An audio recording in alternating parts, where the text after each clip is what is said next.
I'm going to call to order. Are you not going to do this? Calling the Health and Human Services Committee to order.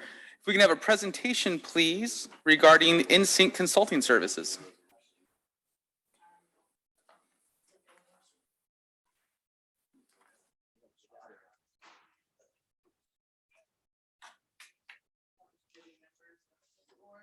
I'm Adam Vaughn, nursing manager representing Health and Human Services Department. Today, I'm presenting for consideration an agreement between Yuba County Health and Human Services Department and InSync Consulting, a staffing agency, to fill immediate staffing needs in public health for a limited time through June 30th, 2023, while public health continues recruiting for permanent staffing.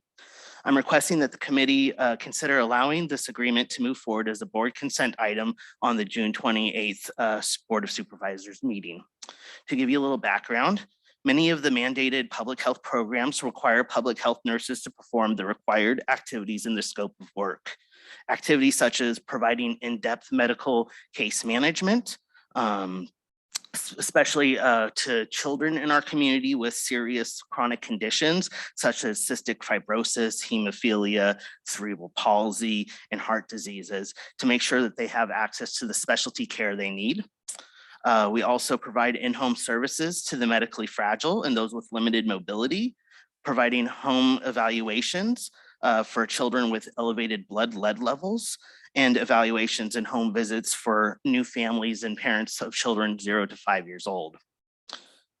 We also do medical care coordination, especially in our foster care program, where we make sure that our foster care children are receiving regular medical, dental, behavioral health services and getting the follow-up evaluations that they require for their health concerns.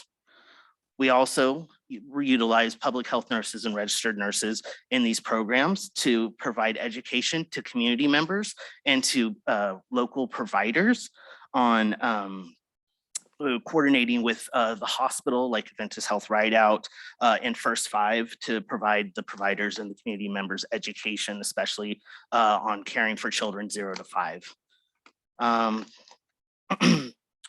So we also have noticed that public health has difficulty filling these medical positions, despite increased targeted efforts that include posting on social media, increasing our postings on recruitment specific sites like Glassdoor and Indeed and CalOps Jobs.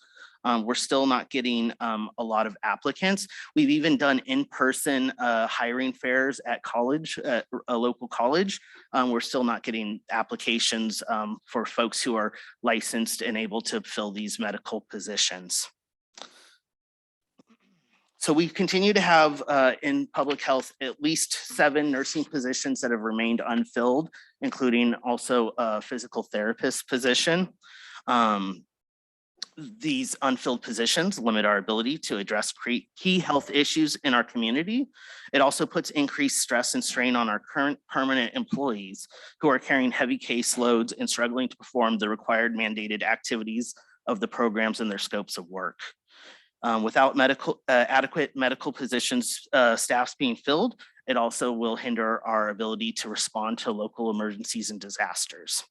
So what I'm asking today is that you guys recognize that public health relies on medical position staff with specialized medical education and licensing to perform the work that helps our community members. The agreement that I'm presenting today between Yuba County Health and Human Services Department and InSync Consultation would provide interim for a very limited time until June 30th, 2023, staffing and support that would also benefit our current permanent employees, while public health continues to focus on recruitment efforts to fill permanent medical positions. I'm asking the committee to approve to move this agreement forward as a board consent item on the next Board of Supervisors meeting on 6/28/2022. And that's what I have for you guys today. Thank you for letting me speak. Do you have any questions I can answer for you? So that was a great presentation. Thank you so much. Thank you. On the electronic agenda, there's usually 2 sections. There'd be like a part that has the contract that you're going to do in InSync, and there's a little summary type thing like what you just did. And I didn't see it on this particular digital agenda, but just for future reference, those are great. So if we can have those for the digital part, but that was a great presentation. Is there any public questions or comment or discussion? Anything? Go. At this point, what positions do you think you're going to have to fill and how many? So right now I have at least seven, I have seven nursing positions. And I definitely need public health nurses. Those are required and mandated by the programs. How many of those? I believe that we have availability to fill 5 of those. And then we also are looking for at least 2 registered nurses. Registered nurses can assist the public health nurses that are doing some of the supervisory work on the programs. Did you still maybe need a physical therapist? We do still need a physical therapist for our CCS program, correct? Okay, so the rates that they quoted you include everything, apparently. I mean, there's no add-ons, that covers all the employee costs and. That is correct. It's in the contract, it very clearly states the amounts that would be paid per hourly for these services. And it does say that the contractor's responsibilities in there. So the county wouldn't be paying any benefits for them, no sick time, paid time off. That's the contractor's responsibilities. So assuming we could actually hire somebody, does anybody have a rough estimate of the percentage that this would be higher than a normal, our normal rates, and because it's pretty pricey? Yeah, I do agree that it is pricey. We are very motivated to fill permanent positions. That's where the value is for our community, is to have these, but we struggle to support our permanent staff that we currently have and recruit permanent staff while we're struggling to meet the needs of these programs immediately. But the goal would definitely be to continue our expanded recruitment efforts and continue to work on getting permanent staffing in, so we don't have to rely or utilize this contract beyond our immediate needs. Yeah, because this is usually kind of a last resort. So I'm assuming you're in a pretty desperate situation. Yes, I would say that. We currently only have 6, including myself, 6 nurses working for the county in public health. And so with having 7 vacancies, you can see that we are very much in an immediate need of staffing support. So I don't really have the numbers, but I would assume the cost of this staffing would be 20–30% higher than what we would normally pay. I did look over the pay for these staff, and I do agree it is higher than what we would normally pay. We have capped the agreement at $500,000 that the funds could come out from our ELC grant that we do have the funds, which is our epidemiology laboratory capacity grant. And again, this would just be to fill immediate needs until we can get the permanent staffing that would be, obviously fiscally better in the long run. Kevin, do you have better numbers? Well, not so much better numbers, but I just wanted to clarify that we're not paying the staff directly. We're paying a company that's retaining those staff. So when you threw out, Right. Paying them more, we don't necessarily know what that company is paying for those staff that they're Yeah, they're not bringing paying. on. They're not paying this. For the public health nurse, they're not paying them $91 an hour. They're That's paying correct. them some figure. Exactly. And everything on top of that is what we're paying essentially for the service. But essentially the loaded cost of a county employee would be less than the cost of hiring this contractor to provide that same service. And so Right. there is an incentive for the county to retain, to recruit and retain employees versus having to contract it out. Now we are and HR is here if you have any questions about that. HR is very familiar with this issue and the recruitment retention issue and studying the market and making sure that we're within the appropriate market level for these positions. But it is a struggle right now, and it's not just a struggle unique to Yuba County. I believe this is statewide, nationwide. Oh yeah, it's nationwide. No Yeah. question about that. So we're probably normal staffing would be 20% less, or I don't know if I'd fixate much on the numbers other than Right. we're struggling to pull people in. We're doing our best to stay competitive in the market and have a robust recruitment effort. Yeah, because I know, Adventists, they're struggling with this too, obviously. And they're struggling to eliminate their travelers because they're so expensive. And so hopefully this is a real short-term situation. Yeah, and the agreement that we are asking for does have an end date of June 30th, 2023. The agreement can be terminated with 10 days notice from the county if we were able to achieve appropriate permanent staffing levels. And also to bring, I appreciate your comments related to the pricing costs related to this. When we look at permanent staffing, the hourly rate is obviously lower than the hourly rate here, but we also are considering the full benefits package for our county permanent employees that we would not be paying into for these contracted employees. So no health insurance benefits, none of No, I the paid understand time that. off. So So even fully loaded, normal staffing would be, I don't know. Adam, Jill's standing behind you there. I just wanted to get this up. Maybe Jill could better answer Supervisor Blazer's question. There are also other considerations that I wanted to bring up. We would not be covering medical malpractice and other types of insurance for these employees. And this is my understanding, a scalable contract, so we would only have to use what we need. Right. But in addition, if the department were to run into a situation with an emergency, correct me if I'm wrong, Adam, I believe that this would be something that we would have access to if we needed to run a shelter or something. And we couldn't do that in the event that, we didn't have enough nurses. Is that that is correct?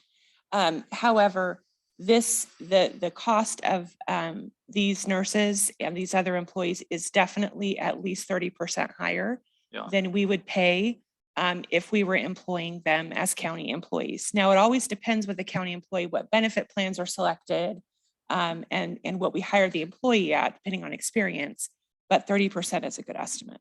Yeah, that's kind of what I was guessing, I guess. We've tried hiring and retention bonuses with public health nurses. It's just a really hard time to recruit nurses. Public health nurses are even more difficult right now because it's been a rough couple years. So there's been a lot of turnover there. Okay, thank you.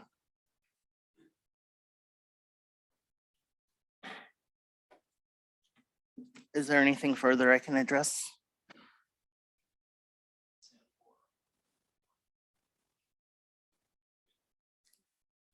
I move that we push it forward to the agenda. We can put it to the consent if in the 2 weeks, when it comes to consent, you can then pull it to regular discussion. So the committee has that option, or the committee could recommend that it just be under full discussion under county departments, either way. Personally, I think it is probably worth discussion. So I think it should probably be a department. Then I hereby amend my motion to be for regular discussion. Thank you. I will second that. Excellent. And we all agree, so it is good. Do I need to do ayes? The only other thing would be good is the committee's recommendation to the full board. Is it a You recommend yes. Yes. So we recommend yes during the full discussion from the committee to the full board. Thank you so much. Thank you. And I noticed that there is on the paper copy, it looks like that stuff was included, so it's just the digital online that did not have it included. Okay, so if we can make sure that. I'll follow up on that. Thank you. I hereby adjourn our meeting, and we will then re-adjourn in a minute.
Good morning, everyone. Welcome to the Board of Supervisors, Tuesday, June the 14th board meeting.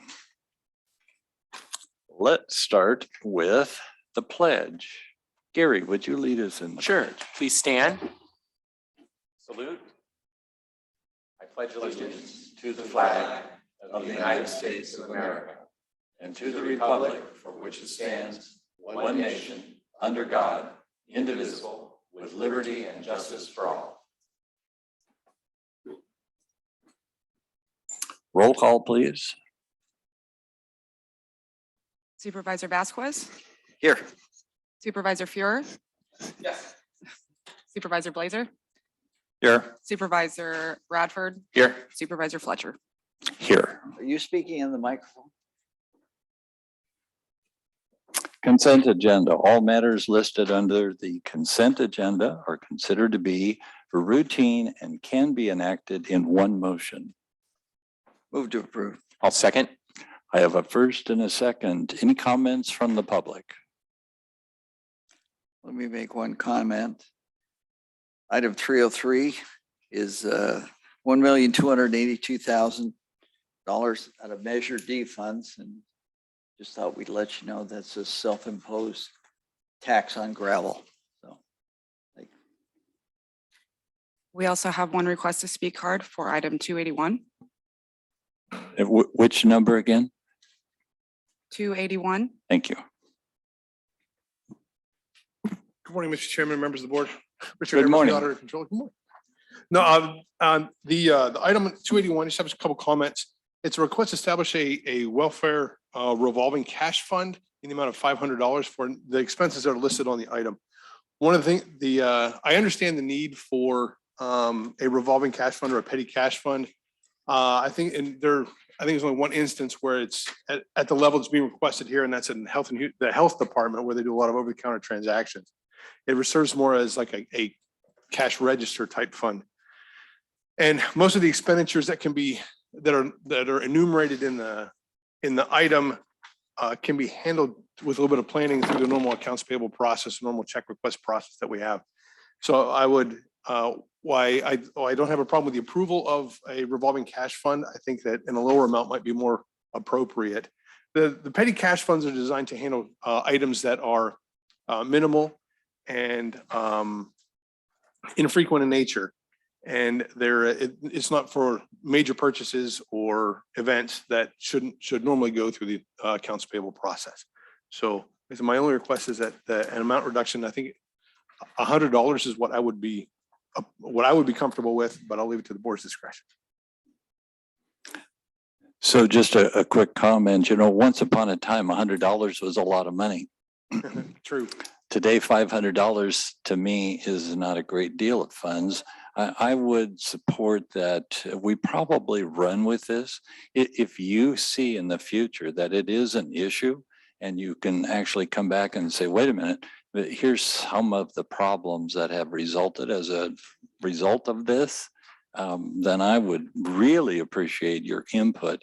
If this is defective and needs to be modified, I guess that would be my comment to the full board. Excellent. Thank you. Okay. Very good.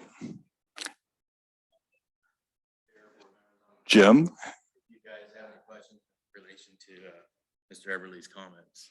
Do you have a thought on if 100, 200, or 300 would also be suitable? 100 probably would not. Normally what these funds are used for is for emergency situations. So if a minor comes in, they have no clothes, things of that nature, and we have to go purchase clothes real quickly for them. Maybe a parent needs food when the minor is returned back home, things of that nature. So having that cash quickly available to us is a good resource. Would 200 be appropriate? Well, we could do the old, I'll just meet in the middle and go 250. All right, well, I will move to amend that to 250 then. Thank you. I'll second. I think that. So would you like to pull comment to this the from board, the, I guess we do need to pull it, Yeah, right? We're but gonna make a separate motion. if you're for going to it. have a different, we'll move this item number 281 out of the consent and we'll bring that up right away. Other than item 281. Do I hear a motion to support the consent agenda? Yes. And a second. I have a first and a second. All in favor signify by saying aye. Aye. Any opposed? Okay, now let's take a look at 281. I move that we amend the amount to 250. I'll second. Okay, Through the chair, I think that the money goes through probation. They have control over the funds, and in certain cases, when you get kids that have no clothes, 500 is not really a large amount. And I think it's up to us to trust the probation to that amount of money. And I would like to see it stay where it's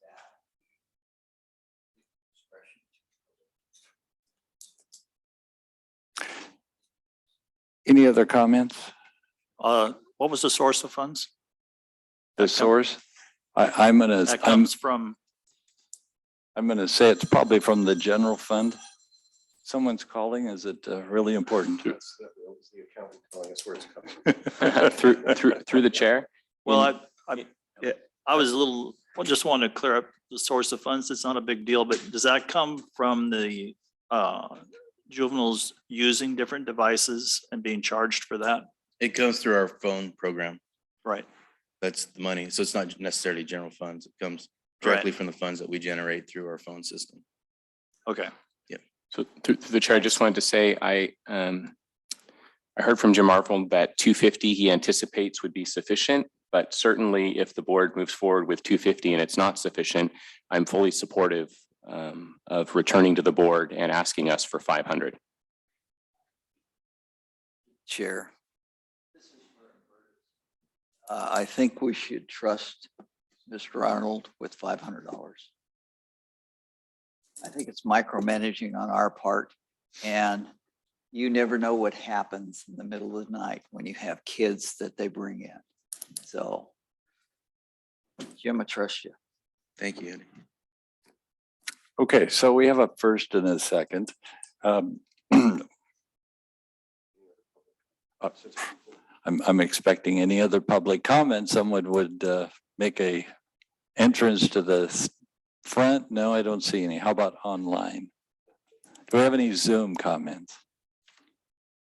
Through the chair, we have no hands raised on Zoom. Okay, so let's do a roll call vote on the motion that was made. This is the motion for, This is the motion for 250. no, Supervisor Vasquez, Vasquez is no. Blazers, yes. Seth is yes. Bradford is yes. Supervisor Fletcher, No. So that is 3, I believe, to keep it at 250. So you now have 250. what happens if you have 2 kids and we don't have a quorum? They call Seth and Gary in the middle of the night. So just so and, we're clear, we are all in favor of spending whatever the correct amount is for the appropriate time.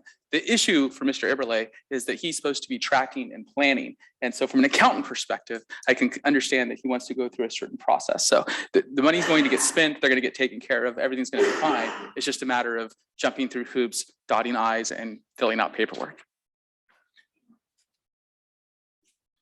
I think the motion has passed, so we will move on. Thank you. Public communication.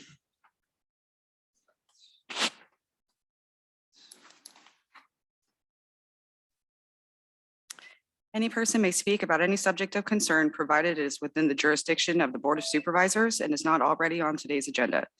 The total amount of time allotted for receiving such public communication shall be limited to a total of 15 minutes, and each individual or group will be limited to no more than 3 minutes. Prior to this time, speakers are requested to fill out a request to speak card and submit it to the clerk of the Board of Supervisors. If you are participating via Zoom and wish to comment, please use the raise hand function or *9 if participating on a phone. Through the chair, we have 3 cards, and at this time, no hands raised on Zoom. The first one is Karen Liggett.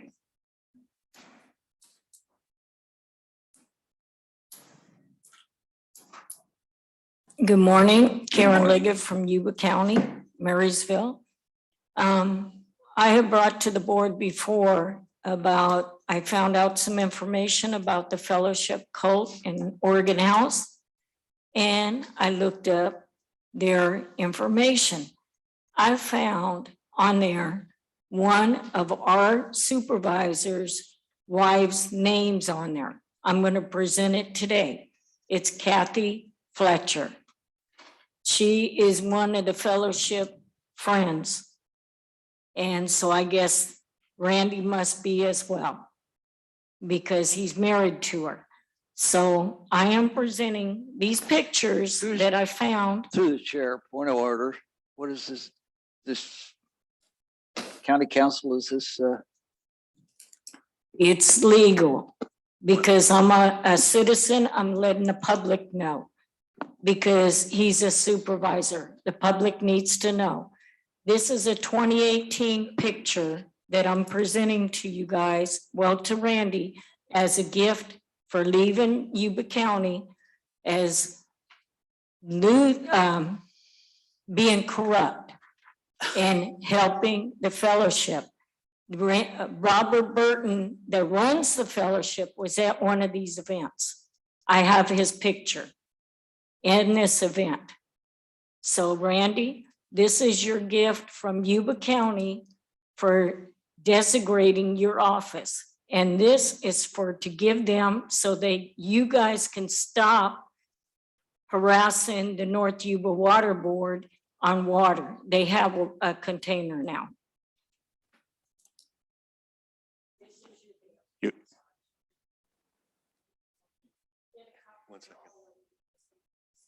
Yeah, you can keep that. You can take that with you. Take that with you, please. Take that with you. Thank you.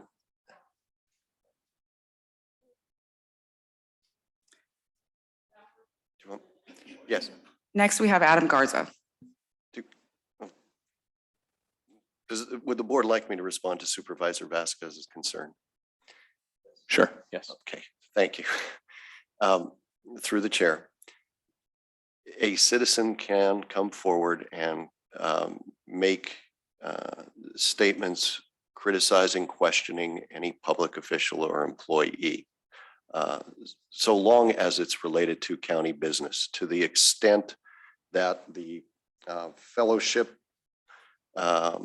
is involved with any county programs, be it a food hub or anything like that we've heard in the past, to the extent they'd come before the board, ask for any funds, do anything like that, it would be appropriate for someone to comment upon that.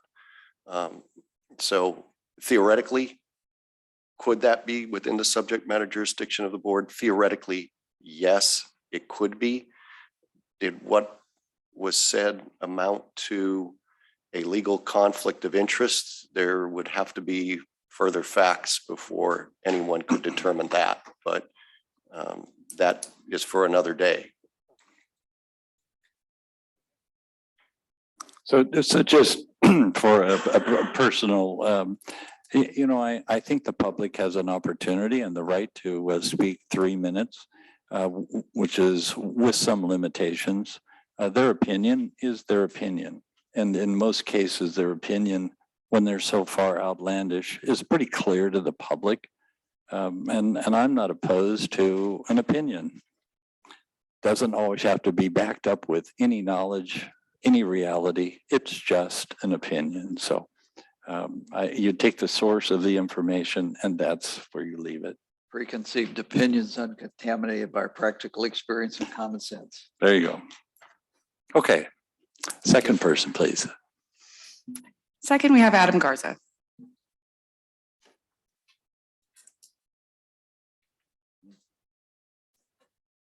The name again, I'm sorry. Mr. Adam Garza. Okay. Oh.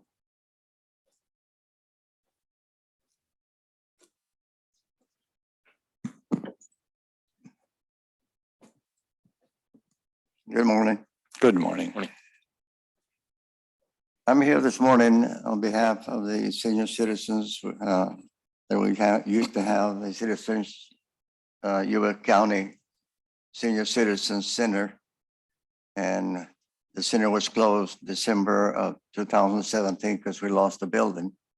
I've been inquired to see if the county had a building suitable that we could get started again and maybe open up the center again.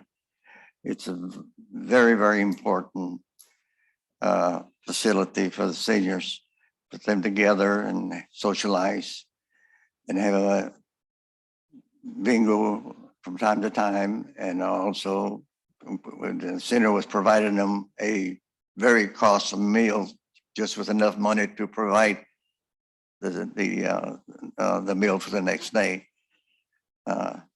We need your help. We've been trying to find a permanent facility, preferably within the area of Marysville, which is centered to most of the communities. And we asked to see what the board can do for us. Yuba County can do for us. Maybe they have a facility, maybe they have a lot big enough. So if subject to us being able to get the donations to build a building, or maybe you have a building already. So this is where we're at. If you have any questions now, we'd like to hear from the board, see what they think about it. So one of the recommendations I might tell you is make contact with the Marysville supervisor and have a discussion one-on-one and see if you can start that motion in that direction. Okay. So I've got a brief comment. I think there has been attempts in the past. Jennifer, correct me if I'm wrong. And I think that what they run into is trying to find a lead person or group that they could work with. And Jennifer knows more about that than I do. There have been some previous attempts, and actually CAO Malin and I had the discussion in the last couple of weeks and discussed having a meeting here within, I think, in the next couple of weeks, selecting a few of our county folks, and then also working with community members to determine what the needs are and possible steps moving forward. So I think this has been brought to our attention, and we're going to be looking at things that we could do moving forward. Okay, thanks. Appreciate it. Through the chair, have you approached the VFW possibly? The VFW? Yes. Because they have a kitchen and they're not. No, we haven't. I checked with the city to see if they had a facility or a building or a lot, that maybe we could work around it. The center really needs parking area, which is one of the biggest problems, to find an area that has sufficient parking area. And also in an area that the senior citizens can feel comfortable and safe. This is a problem. So let me clarify here. The point of public comment is really for public comment, not necessarily debate and solving a problem. It's pretty much public comment. So I think I'll revert back to the original discussion. If you'll meet with one of the county supervisors you'd like to work with, let's see how we can handle it. And this is only public comment. Okay? Thank you. You're welcome. Okay, next. Next, we have Mr. Charles Sharp.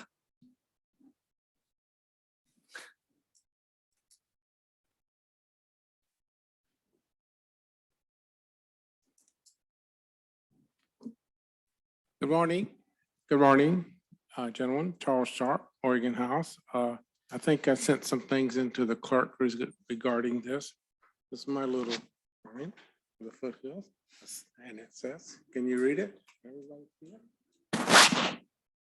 it? It says, hello, I'm assigned for Signs for the Foothills. We need some funding, please. Okay, got it?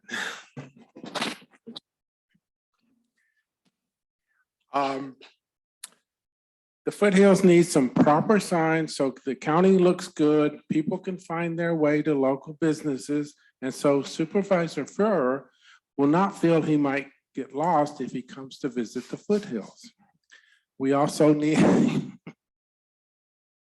almost happened on Friday. My MapQuest Yeah. turns off. I'm in Oregon House. Yeah, I don't know where I'm gonna end up. exactly. Almost turned left and went to Frenchtown Inn. What would have happened? Exactly. Precisely. We need the county to pay attention a little bit to our sign situation. So that's my little comment on that.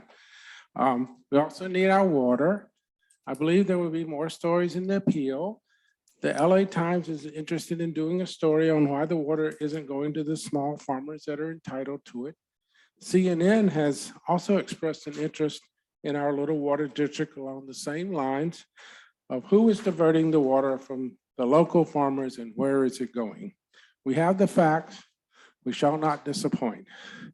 Some think we are just a bunch of country bumpkins that would not care about such water diversions. Not so. They are wrong. They were wrong, as the voters of the 5th District have overwhelmingly shown. The story we want to write is how the Yuba Water Agency and the county supervisors have worked together to restore the water that is being withheld by the water district. That is, if the water is flowing. If not, then it would be an entirely different story. Thank you for your time. I shall now retreat to the foothills and the land of the country bumpkins.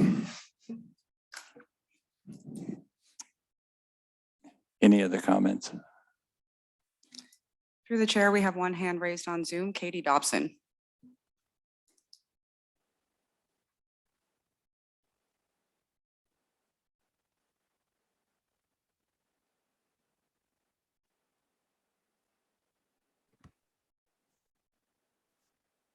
Hi, good morning. I'm actually here to speak on the next item, number 31. Very good. So if you'll wait till that item, that will work. Any other public comment? There are no more cards. Seeing none.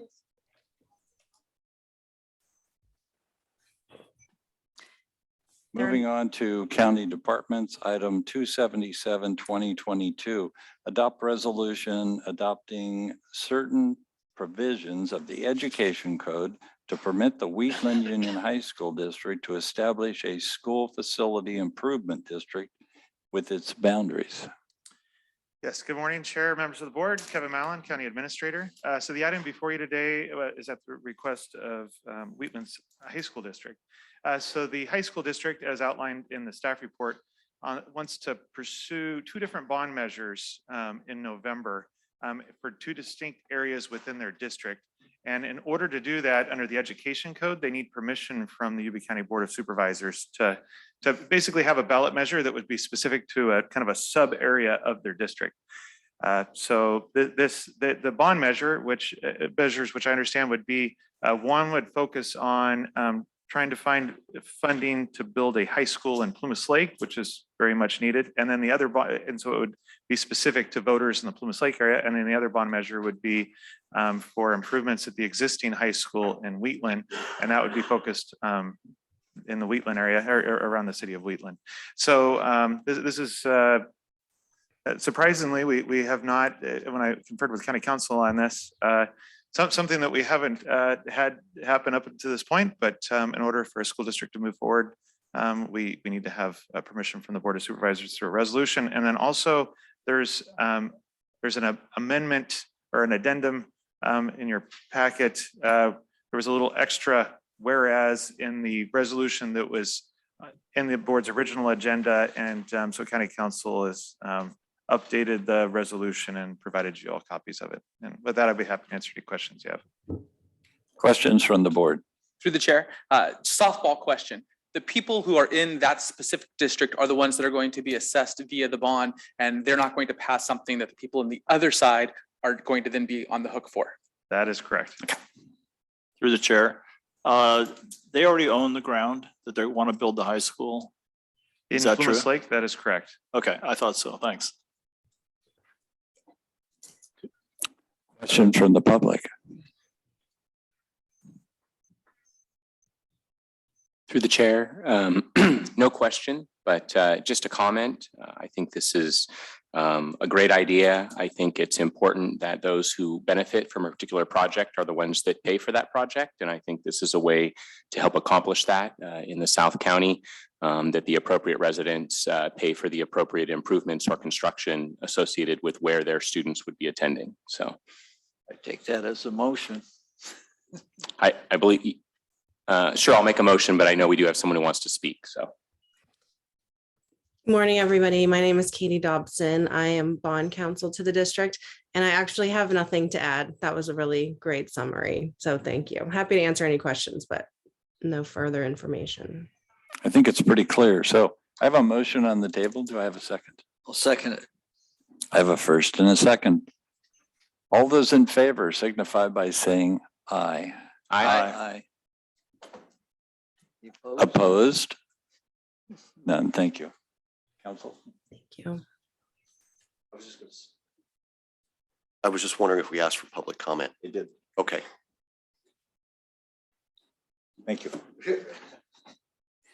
Moving on, item 251, Community Development Services, adopt resolution authorizing the county administrator to enter into a right-of-way access and use agreement for development of a fiber optic network with Sci-Fi Networks in Yuba County.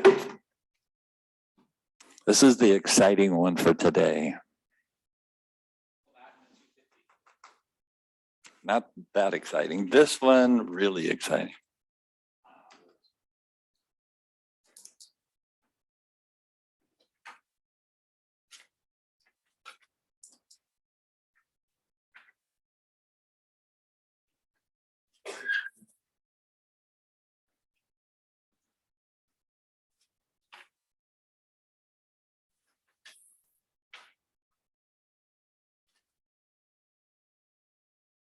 Question to our present. I certainly do. Thank you so much, Vice Chair.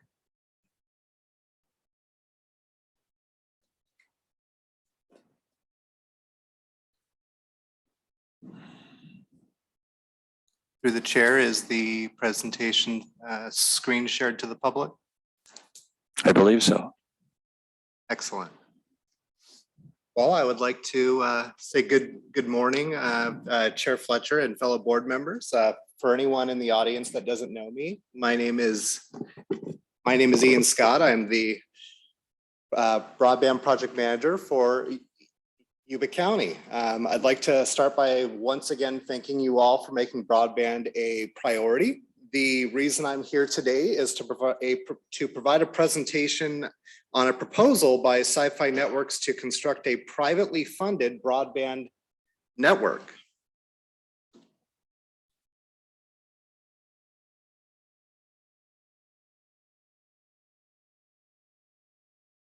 In late 2021, staff was approached by Sci-Fi Networks regarding an offer to build a fiber optic network at no cost to the county.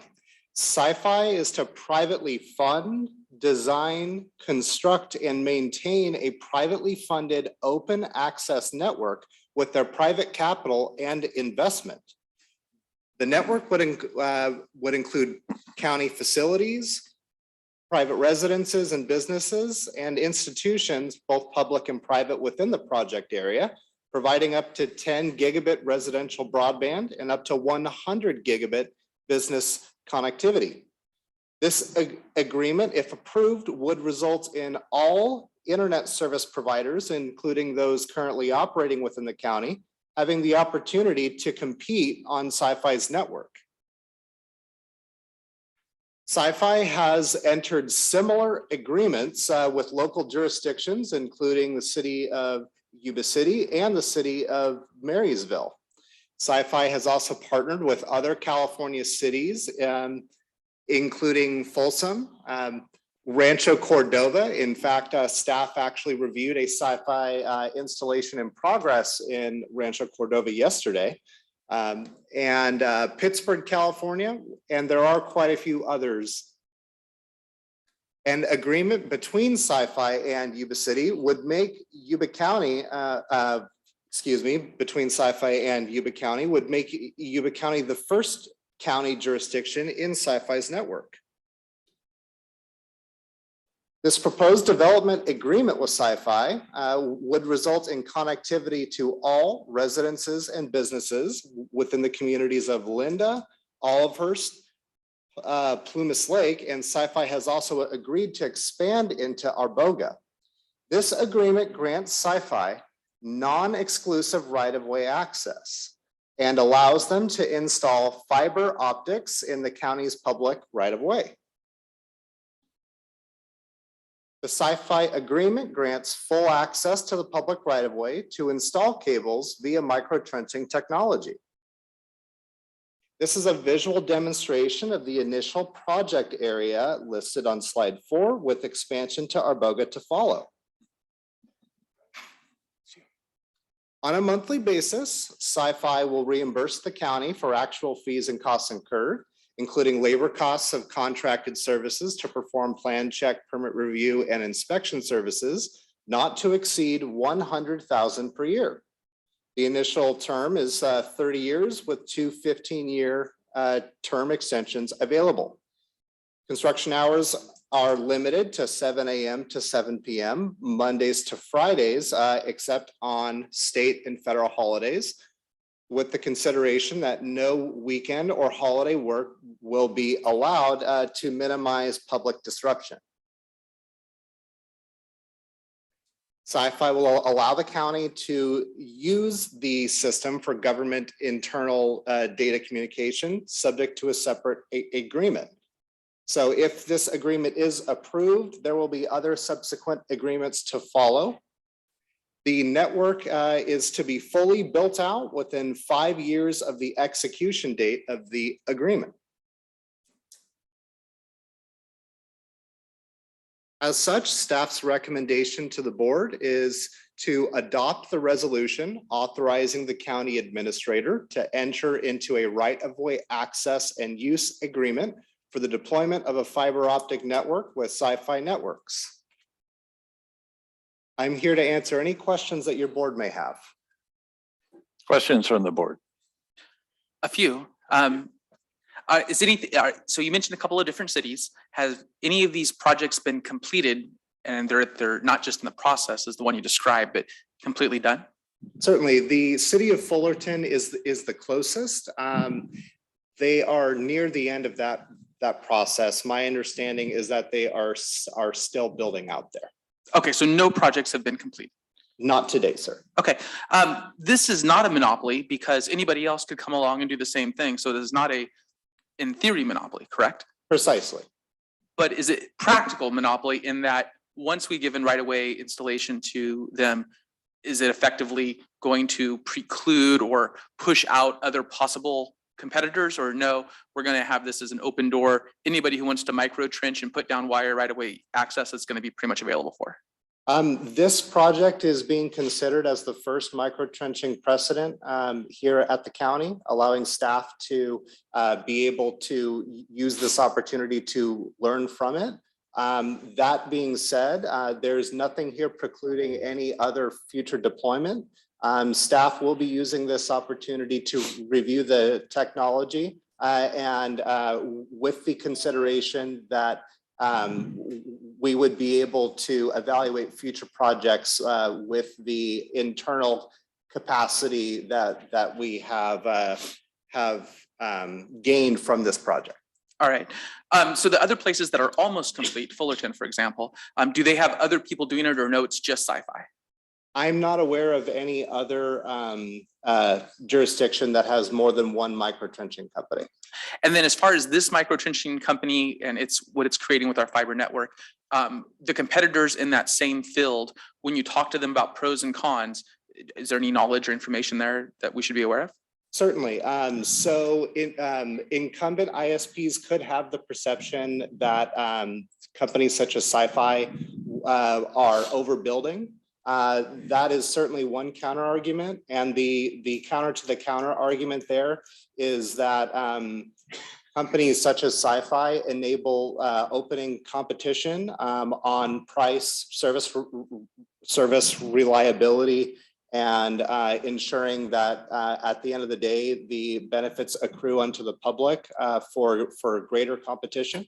And so Uverse, Comcast, they're still going to be there as available as competitors. Sci-Fi is just adding a new player to the marketplace. Precisely, and those incumbent firms would also be able to work with Sci-Fi to enter onto Sci-Fi's network as well if they so chose. Great. And then the term of years that you were talking about, that's just for the right-of-way access for them to be installing the fiber optic cable? The term of the agreement is for Sci-Fi to remain within the right-of-way. Okay, great. And so at the end of that term, what would happen if we didn't continue to renew them? They would take their wire away? Correct. Okay. All right, thank you. Any other comment? Yeah, just a quick comment. Thank you, Ian, and thank you to Sci-Fi Networks and to any other staff that's been working on this. I think it's an outstanding project for our community. I'm extremely excited about the opportunity to consider this today. Not only will it provide increased speeds for current residents that may have access to broadband in those areas, it in the future will serve residents in Arboga that don't have access to high speed. And it will create opportunities for competition and for additional companies to enter the market using the Sci-Fi cable, the fiber plant. So that's super exciting to have multiple options as a consumer and increased speed capability and increased availability in that area of the county. So super excited. So in a comment, Ian, thank you very much for working on this project. You know, your role in this has really accomplished more in the last 6 months, 8 months than we've been able to do in the last 5 years. So be very proud to the fact that you've taken your energy, focused on the constituents throughout Yuba County. I couldn't be more pleased. However, I'd love to see it in the foothills, and we'll get there. And I know you're focused on all of Yuba County. This is kind of the low-hanging fruit. And I think it's tremendous for Yuba County, the benefits that will come out of this. Great education. Again, without you doing this, I don't believe it would have happened. So take pride in that. You're on track. You're doing a good job. Thank you. Thank you so much. Through the chair. I'm trying to figure out the benefits for the constituents. So the fiber optic would say run down the road outside the residence. So how does it get from there to the resident? Does it cost them anything, or what's the benefit for them? My understanding is that there is no cost to the residents. Once the system has been deployed, it's not dissimilar to any current ISP. The system would connect to the endpoint residence from where it is installed within the right of way. Once there is a request to activate service on the Sci-Fi network. Okay. On the reimbursable expenses, does that include anything that Public Works might run into where the fiber optic is in the way of one of their projects and they? Yes, there is actually a fund listed in the agreement, which the county can use for costs incidental as encountered in those projects. So in the area you're working in, it's just basically giving the residents another option. Correct, sir. It's not necessarily bringing Wi-Fi to people that just have no choices. I mean, it's just faster. What? They're gonna pay for it. Yes. Through the chair, as an example, though, it brings more choices, or to people who don't have many choices. Even myself, who has fairly good options compared to some residents in the county.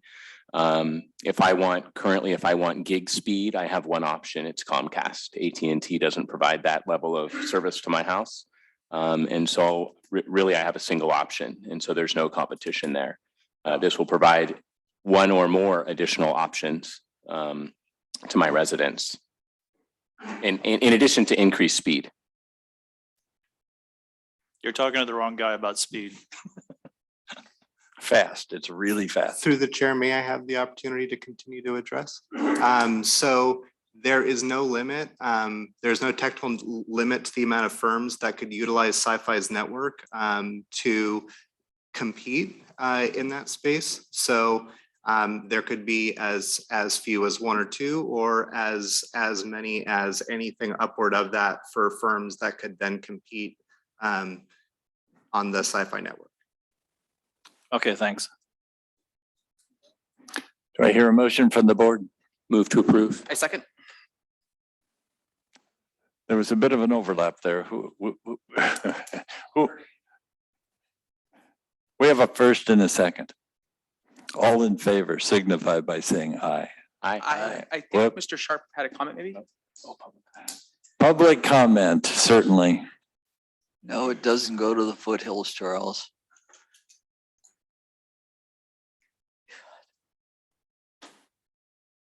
I want to commend, am I on? Yes, thank you, Charles Sharp. I want to commend the planning department of Yuba County for having this full-time person working on broadband for the county. That's extraordinary, and he's coming through and showing that it's a good investment in this having this person do that. I also say this is a good development for the valley areas. Yes, there's still the Yuba foothills, and they are kind of lacking up there. So that's next effort, I hope. Thank you very much. Back to the board. We have a first and a second. All in favor signify by saying aye. Aye. Aye. Opposed? None. Thank you, Ian. Thank you all very much. Item number 298, 2022. Community Development, consider rejecting all bids and postponing the 2022 CSA resurfacing project due to the potential broadband project conflicts. Morning to the chair of the board, Craig Good morning. Herbert, construction manager. On April 12th, 2022, the Board of Supervisors approved the advertisement for bids for the resurfacing project in County Service Area 52. Work consists of crack sealing, slurry sealing, striping of approximately 17.9 miles of roads within the CSA. 4 bids were received and opened on May 4th. During the bidding and bid evaluation process, Public Works gained knowledge of the significant broadband micro trenching project that was being presented to the county. So today, the Public Works is recommending rejection of all bids and postponement of the project due to potential broadband conflicts and damage to the completed resurfacing project. This recommendation is made upon contingent of the Sci-Fi Networks broadband contract that was just presented to you folks. And I'd be happy to answer any questions you might have. Questions? Through the chair. This applies common sense and logic to something very scarce in our government process, and we'd like to thank you for it. Thank you. What's the geographical area that this covers, the CSA? Mainly Edgewater. Edgewater? Yes, sir. And so this process for the broadband could be up to 5 years. Do we have like a timeline of, are they going to target Edgewater first and then you guys are going to follow up, or? I'll work with Ian and those folks on it, but that would be our preference to have that area done first, and then we could follow up with the resurfacing project. Comments from the public? Seeing no comments, back to the board. Move to approve. Second. I have a first and a second. All those in favor signify by saying aye. Aye. Opposed? None. Thank you. Ordinance and public hearings. If you challenge in court the action or decision of the Yuba County Board of Supervisors regarding a zoning, planning, land use, or environmental protection matter made at any hearing described in this notice, you may be limited to raising only these issues you or someone else raised at such hearing or in written correspondence delivered to the Yuba County Board of Supervisors at or prior to such hearing. Public comments will be limited to 3 minutes per individual or group. Okay, we'll look at item numbers 269, 2022, community development, public hearing. Adopt a resolution approving fiscal year 2022-23 budget for Gled Hill Landscape and Lighting District. Good morning, Board Chair and fellow supervisors. Sam Bunton, Assistant Director, Public Works. So this is an annual item we do for the Glen Hill Landscaping and Lighting District. This is the third and final step of the process. So on April 12th, we came before the board to approve a resolution adopting the engineer's report. And on May 10th, we followed up with a public hearing to approve a resolution confirming the assessments within the Glen Hill Landscaping and Lighting District.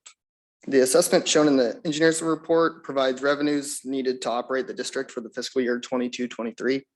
And there's been no change in the assessment rate from last year's rate. And these funds are used to maintain landscaping, repair recreational equipment, and improve existing irrigation, as well as installing new irrigation and landscaping and any other work needed to operate the district. So today, we recommend to the Board of Supervisors to adopt the attached resolution adopting the budget for the Glen Hill Landscaping and Lighting District. Very good. Any questions? I'll open the public hearing. Board, questions? Public, questions from the public. I will close the public hearing. Back to the board.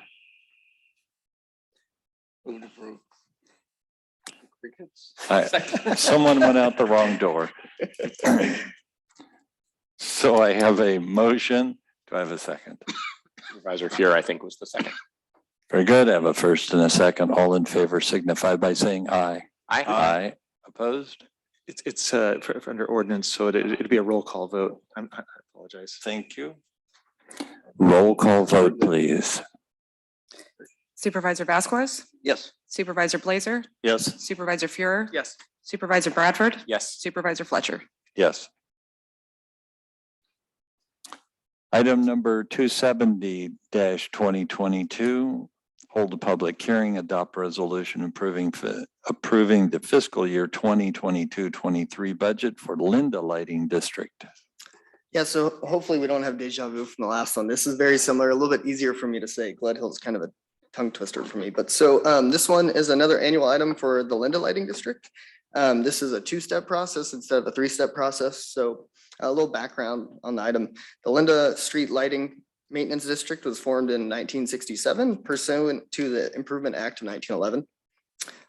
And these annual assessments are imposed upon each parcel of real property within the district on the basis of the estimated benefit to the parcel and a cumulative amount sufficient to cover the annual expenses of maintenance and operations of an electrical street lighting system owned, maintained, and operated by PG&E.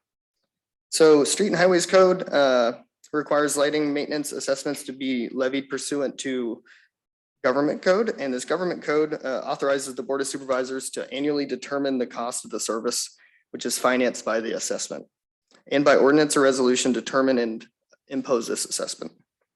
So on May 10th last month, the Board of Supervisors held a public hearing and adopted a resolution determining and imposing assessments within the Linda Street and Lighting Maintenance District. And so today we come before the Board of Supervisors to hold a public hearing and adopt the attached resolution adopting the budget for Linda Street Lighting Maintenance District. Any questions from the board? Okay, I will open the public hearing. Board, questions? Questions from the public? Seeing no comments, questions, I'll close the public hearing. Back to the board. Move to approve. Second. I have a first and a second. Roll call, please. Supervisor Vasquez, Yes. Supervisor Blazer, Yes. Supervisor Fuhrer, Yes. Supervisor Bradford, Yes. Supervisor Fletcher. Yes. Thank you. Item number 271-2022, public hearing. Approve the county service area summary for fiscal year 2022-23. Sam Bunton, Assistant Director of Public Works. So every year, the county service assessment summary is brought before the Board of Supervisors to adopt with the budget. And these assessments for each CSA vary depending on new parcels, so like parcel maps, track maps, or lot line adjustments, structures, and improvements to like vacant land, or with the Consumer Price Index, or known as CPI. The total amount revenue for all the CSAs combined is estimated to be approximately $3.8 million, or $3,780,269.56 to be exact for the fiscal year 22-23. And so these assessments provide revenue needed for services within each county service area. And so today we recommend to the Board of Supervisors to hold a public hearing and approve the attached county service area assessment summary. I'll open the public hearing. Questions from the board? Seeing none, questions from the public? No questions, close the public hearing. Back to the board. I'll move to approve. Second. I have a first and a second. Roll call, please. Supervisor Vasquez, Yes. Supervisor Blazer, Yes. Supervisor Fuhrer, Yes. Supervisor Bradford, Yes. Supervisor Fletcher. Yes, Thank you, everybody. thank you. Thank you. Let's move to we'll leave the correspondence as written and the board and staff member reports. Andy. Well, the election department has decided that there are two important people missing, so I'm still sitting on the edge of the chair. But other than that, nothing really changed. I'll leave it at that. Very good. Moving down the line. I just have a suggestion for a placement on the next agenda. If somebody, maybe a staff person, could refresh our memories on all the rules for fireworks, since this will be that would be the last meeting before 4th of July. So the penalties, the uses, the suggestions, anything related to the fireworks. Good idea. Very good. The board agree with that? Through the chair, it should be by motion to place that item on the next agenda. So if you will place that as a motion to place I would that like on the to agenda. make a motion that on the next agenda, that we have an update on all the rules related to 4th of July fireworks. Second that motion. I have a first and a second. Through the chair, just for clarity, the motion is just a presentation of what the current state is. Is that Right, correct? Okay. presentation. Would you like a roll call or Don't need a roll call vote. all in favor signify by saying aye. Aye. What would we do without county council?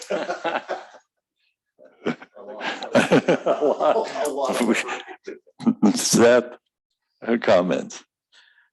So busy day today. This morning, I already had 2 meetings, one talking about housing developments through our nonprofits, another with a constituent worried about developments that are occurring without proper supervision. We have this afternoon a Trilla meeting that we're going to celebrate 200-year levies, so super exciting. Tomorrow, we have the community task force for Olivehurst meeting at our new grocery store at 3:30 if anyone would like to attend. So also very happy about all of those developments.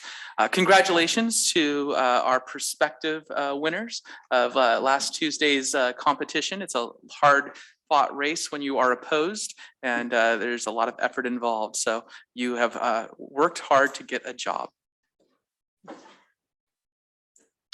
Nothing this meeting to add. More than a job, it's an adventure. Our CAO?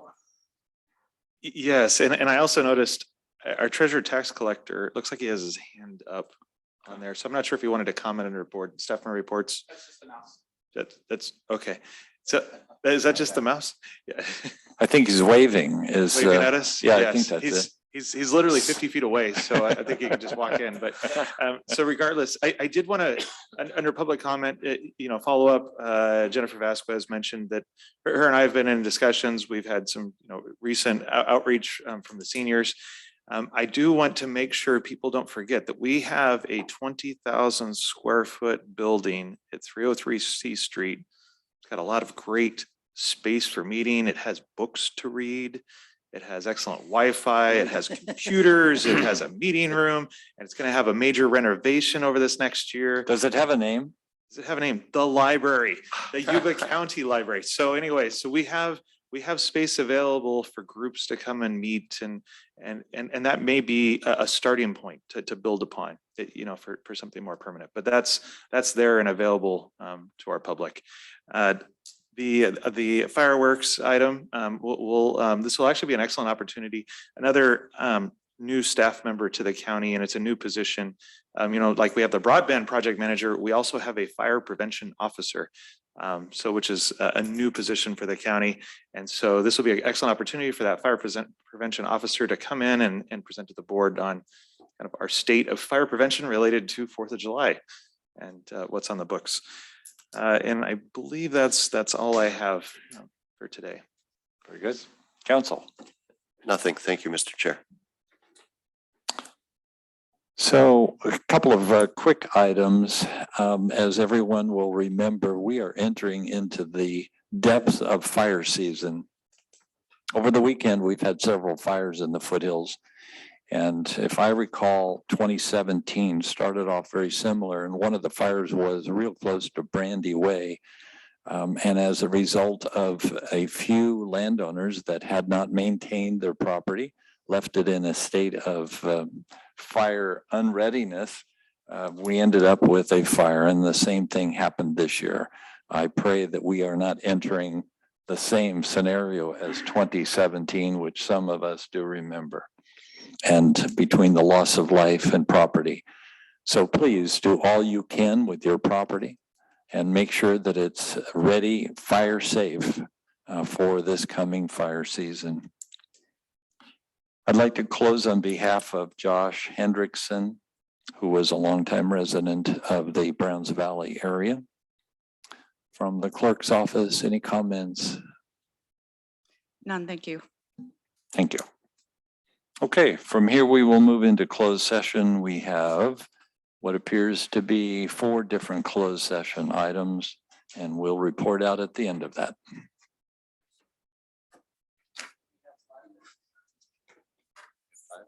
No, a break. Break, right? You have 2 minutes.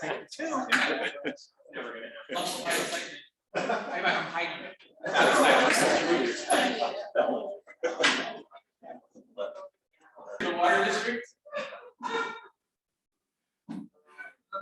All in water for the North.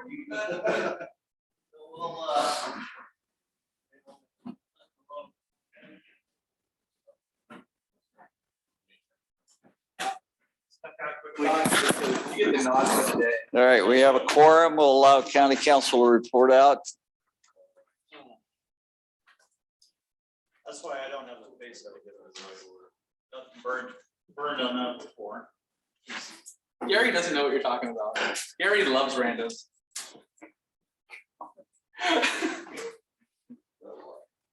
This is going to be a little tricky. All Gary does is make friends. Say when. Win. Thank you. Thank you, Mr. Chair. Reporting out from closed session. The board met in closed session on items 187, 2022, 316, 2022, 315, 2022, and 314, 2022. All members were present on item 187, 2022. There was no reportable action on that item. All members were initially present on item 316, 2022. Supervisor Fletcher left during that closed session. There was no reportable action taken on that item. On item 315, 2022, anticipated litigation, all members were present other than Supervisor Fletcher. No reportable action on that item. And finally, item 314, 2022, all members present except for Supervisor Fletcher. And on that item, the board authorized the defense of the action and the retention of outside counsel to assist the county in defending the action. That concludes the report out from closed session. Thank you. There being no further order, this meeting adjourned.